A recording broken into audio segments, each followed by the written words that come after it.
संध्याकाळच्या इन्स्टंट भुकेसाठी चला सोबत बनवूया रव्याचे अप्पे.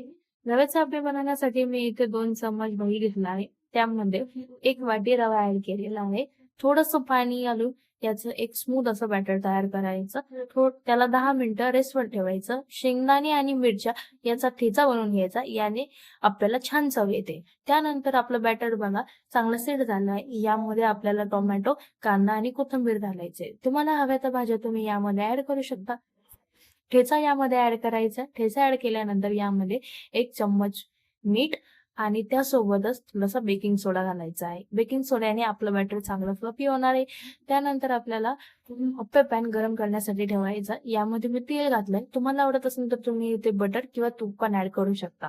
छान तवा असा तापल्यानंतर आपण जे बनवलेलं बॅटर आहे यामध्ये आपल्याला घालायचं आहे. 5 मिनिटं याच्यावर झाकण ठेवल्यानंतर बघा आपले अप्पे कसे छान गोल्डन कलरचे क्रिस्पी असे फ्राय झालेले आहेत. असेच एक अप्पे आपल्याला सगळे उलटून घ्यायचे आहेत आणि बघा एक अप्पे किती छान रेडी झाले आहेत आणि छान असा गोल्डन कलर आला आहे.